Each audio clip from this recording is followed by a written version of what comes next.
欢迎收看魔宝龙新一期视频。今天是一个非常特殊的日子，因为在去年的今天，我发布了第一期的英雄无敌视频。那时候粉丝数目还不到2万，现在12万多了啊！不得不说，英三的水土养人呐。尽管游戏水平比较捉鸡，做的视频小错误也有不少，但是得益于大家的支持，所以说一直持续更新到现在。在这里给大家说一句谢谢朋友们。今天我们来讲一下5代的学院派系。相信很多玩家在第一次接触5代学院的时候，就被它的城镇布局深深的震撼到了。5代学院的构造几乎就是明明白白的告诉玩家，它是一个魔法强族。和3代相比，他们的兵种构成方面几乎完全一样。尽管蛇妖换成了罗刹，但是你看他的技能，它明显的就是对标着3代的蛇妖。如果说5代的学院和3代的塔楼有一个最大的不同的话，就是他们卖国贼基本没有了。当法爷不再卖国，泰坦好出的像3代比蒙一样的时候，你就可以重新的审视一下学院了。学院的种族天赋是自保，简单来说，你可以给你的部队制造宝物。宝物的种类有很多，小到增加生命值、攻防，大到可以提升魔抗、主动性和士气运气。你像1级兵丢丢这种，你就可以给他制作一个提升生命值的宝物；像6级兵罗刹这种，你就可以给他们增加主动性。这个天赋不像森林的宿敌系统那样麻烦，并且也足够的有趣，强度也有保证。一般来说，你的英雄知识越高，制造出来的宝物越强。由于5代每一个派系都只有一个职业，这就导致学院的所有英雄都是清一色的法师，他们的攻防成长非常低，知识和力量的成长很高。正常来说，你可能升到10几级，你的法师英雄攻防还都是1点2点。所以说，在玩学院的时候，你依靠兵种的杀伤力远远不如用魔法来的痛快。由于5代没有养步的机制，你带铁人还有带天使，你的英雄移动速度都是一样的。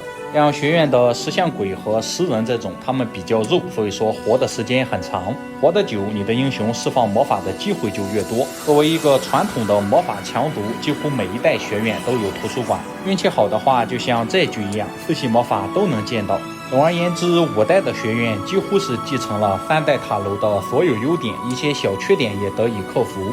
因为UP主3代非常喜欢塔楼，所以说玩5代的时候也很喜欢学院。这位看一眼就让人想起星球大战的兵种是小精怪，也就是3代的丢丢。好消息，他们不用升级就可以解锁远程攻击的能力。坏消息，伤害和3代一样，还是忽略不计。但是好在他们产量很多，再加上初期就可以远程攻击，用来开荒还是不错的。没有升级之前的小丢丢，它的主动性低得令人发指。毫不夸张地说，墓园的骷髅弓和它一比，都可以说是能征善战。第一项升级是高级精怪，升了级之后，它的主动性由7点一跃升级到11点。5代里面基本主动性超过10点的，你都可以说是一个快速兵种。尽管他们的攻防还有伤害还是费拉不堪，但是主动性高了，输出的效率也提升了不少。但是你依然不可以用它来当主力输出。高级精怪真正引以为傲的吃饭本事是它的修理技能。这个修理技能不仅可以修复友方的机械，也可以修复友方的3级兵魔像，战略地位非常高。如果你觉得高级精怪的输出能力实在是玩浪费，你还可以选择升级破坏精怪。破坏精怪的攻防是5点和3点，但是学院的英雄攻防成长非常的低，所以说呢，你不能指望这种1级兵打出什么伤害。与高级精怪的修理不同的是，他们会一个破坏的技能，可以瘫痪掉敌方的机械单位。值得注意的是，它的破坏技能可以对敌方的箭塔生效，但是这个技能的前提是精怪破坏者的数量必须足够多，你单独分出来一个的话，它是破坏不了的，没这个能力，知道吗？2级兵是石像鬼，这是历代里面造型最独特的一个。第一次见到它，我很好奇它是怎么飞起来的呢？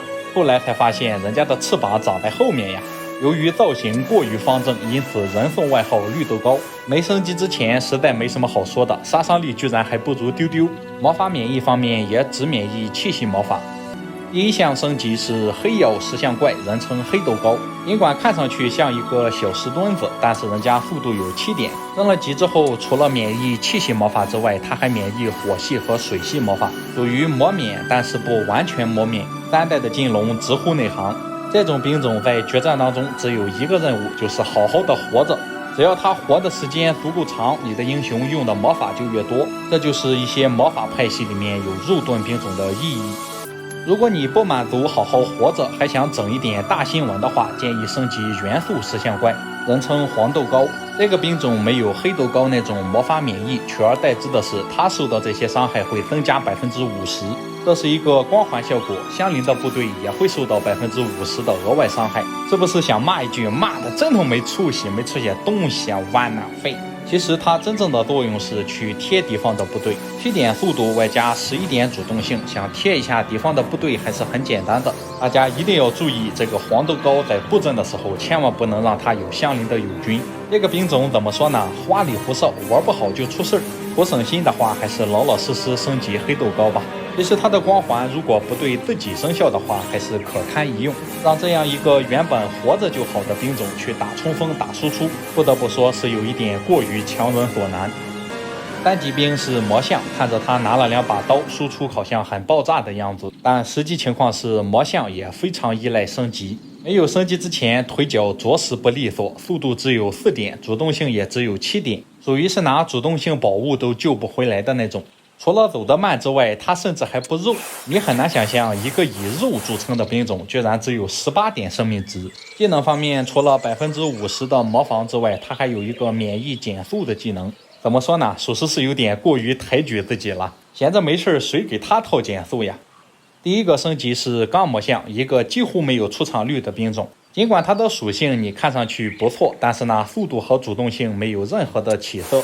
技能方面，人家还有一个不受反击，外加75%的魔抗。如果把铁人定义为一个混子的话，它的属性还说得过去。但事实情况是，铁人并不甘心只做一个混子。咱们来看一下它的第二个升级，人称黄铁的磁魔像。这个兵种不仅技能完爆了蓝铁，甚至还比人家帅。更加难能可贵的是，主动性还多了2点。75的魔抗在磁魔像身上只是小意思，人家免疫所有魔法伤害，并且由于灵魂链接技能的存在，它不仅免疫所有的魔法伤害，还能通过吸收魔法伤害恢复生命值。这你找谁说理去啊？这个蓝铁完全就是一个破铜烂铁，没有可比性。对于磁魔像有一个非常经典的打法，就是你在他的身边放一个火墙，磁魔像站在火墙里面回血，然后你的英雄疯狂的丢法术。这个兵种就是怎么用都好用，用过的都知道。4级兵法爷比3代的还老，没有升级之前只有18点的生命值，比较的脆弱。当然这只局限于我们玩家自己用的时候，它作为野怪的话，你会发现18点还是给多了。它可以释放天降魔拳和魔法净化。由于5代奇葩的兵种施法公式，这就导致法师的数量在少的时候，他的魔拳毁天灭地。7个法爷分7组，然后丢7次魔拳，可以把大部分的7级兵秒得渣都不剩。但是偏偏这个老不死的，你的数量上去之后，他的魔拳又没有什么杀伤力了，典型的 EVP 兵种，和德鲁伊一样。第一个升级是大法师，也是一个在野外非常不愿意碰见的兵种。升了级之后，生命值还变成了30，作为一个野怪，它还不容易被消灭。反正就是在前期，你无论怎么操作，都得挨它一下。升了级之后，除了魔法净化和铁拳之外，它还多了一个火球术和震荡之力，并且你的队伍里面只要有大法师，你的英雄施法的魔法值降低25%。像这种释放魔法伤害的兵种都是妥妥的前期兵种，后期数量上去之后就要换成另一种。法爷的第二个升级是战斗法师，人如其名，人家不靠魔法打伤害，人家是玩输出的。和前面的2个法师一样，战斗法师的攻击也可以对一条线上的所有目标造成伤害。魔法依然也是初级法师的魔法净化和铁拳，并且相邻的友军不会受到法师和大法师攻击弹道的箭射伤害。基本上前期大法师，后期一律换成战斗法师就好了。反正到了后期你也不需要大法师那25%的蓝耗。5级兵是灯神，看上去长得胖胖的，但是生命值着实可怜，只有40点。但是和前作灯神一样的是，他们的主动性和速度都非常不错。在没有升级之前，它并不可以像3代神怪主那样对友军释放魔法，但是它可以对敌方单位释放随机的诅咒魔法，并且人家还有25%的魔抗。在学院里面基本属于不掉链子也不是特别出彩的兵种。第一项升级灯神苏丹，就是我们传统印象当中的神怪主，它可以对友军释放增益魔法，或者对敌方释放诅咒魔法，每一局最多可以释放3次。升了级之后，虽然属性提升了不少，但是生命值还是只有45点，依然非常脆弱。魔抗方面变成了50%，如果2个学院内战的话，灯神苏丹数量上去了，还是比较恐怖。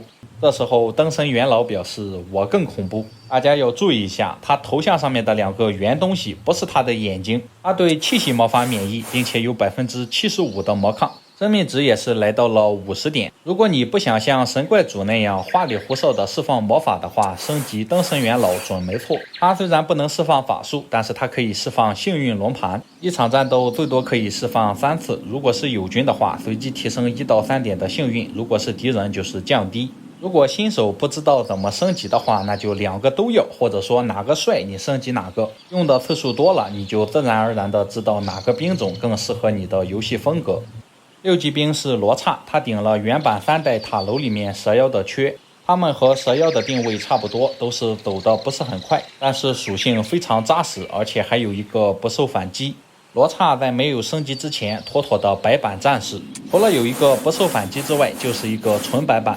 看了这么多期视频，大家也发现了5代的一些兵种，它的技能是比较多的。这时候6级兵死灵表示，我不是针对你，你好歹还有一个不受反击，而我呢就是一个纯粹的白板。罗刹的第一个升级是罗刹王，升级之后生命值来到了140点，在6级兵里面算是很肉的了。除了主动性只有8点，有点过于可怜之外，它的各项属性都不错。你可能会说，人家主动性只有8点，用起来岂不是非常的难受？为了补偿这个强大的兵种，它多了一个冲撞的技能。这个技能就是在释放之后立刻结束罗刹的本回合，然后3个回合之内，它的主动性翻倍。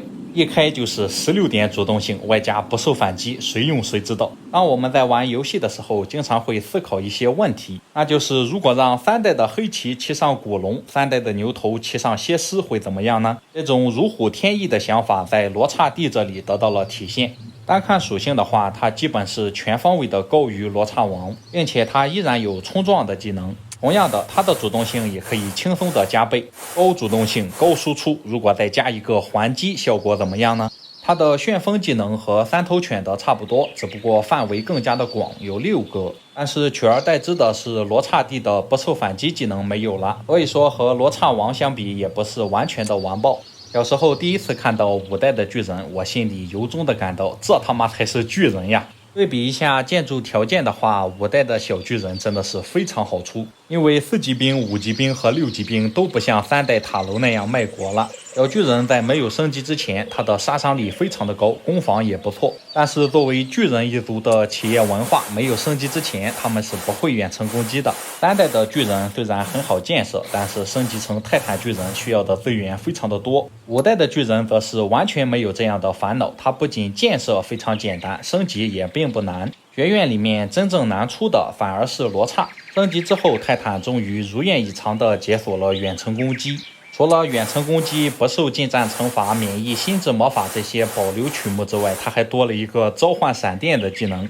这个技能是每一个泰坦可以造成30点伤害，和你的攻防无关。我就感到纳闷，你设计这个技能的意义是什么呢？泰坦至少有90%的情况之下，它的单体输出超过30。如果一个泰坦单体输出连30也不到，这仗你大概率也赢不了了。召唤闪电只图一乐，真要看技能还得看咱风暴泰坦的。它可以在9格的范围之内召唤风暴，风暴里面的敌方远程部队的远程伤害会降低，而且每回合都会受到泰坦数量乘10的伤害。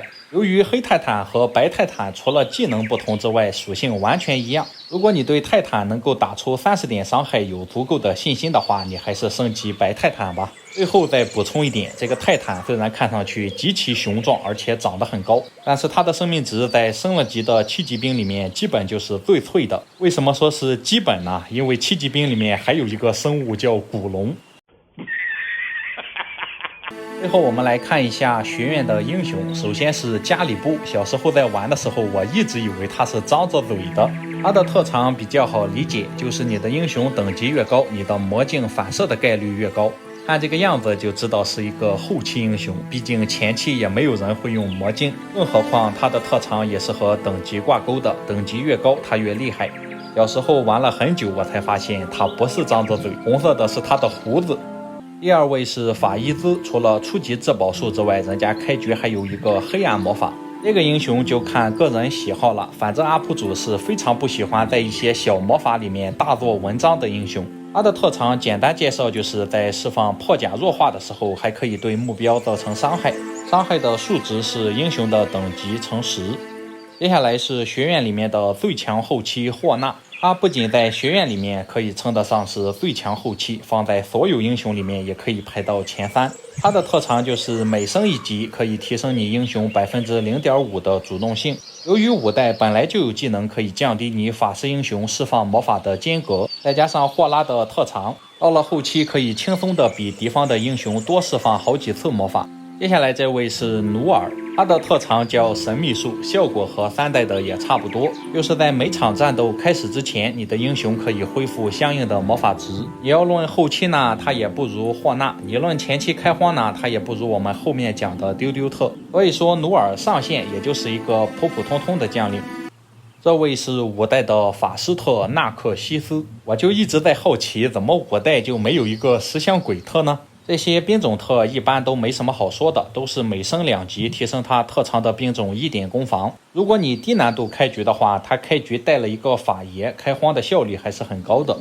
这位是一个用起来比较爽的英雄，他就是纳希尔，特长连珠火球。5代的连珠火球虽然伤害也并不是很高，但是比3代的挖囊费要厉害不少。新手第一次玩低难度用学院的话，你选一个纳希尔开荒还是不错的。虽然上面写着对火系魔法有额外的增强，实际上只有一个火球术。它的定位和英雄无敌3代新出的工厂里面那个祈福差不多，强度不顶尖，用起来也不难受，反正就是看个人喜好。这位老同志是5代的食人特，他和圣堂的步兵特都是3级兵特，但是人家步兵在升了级之后可以连砍2刀，而学院又是一个低攻低防的派系，像石像鬼、食人这种兵种，学院对他们的要求就是活着就好，不需要打输出。另外就是这个老头子还有一个和3代蝙蝠侠一样的毛病，开局没有丢丢，全是食人。你高难度的话，你就一群食人，你咋开荒呢？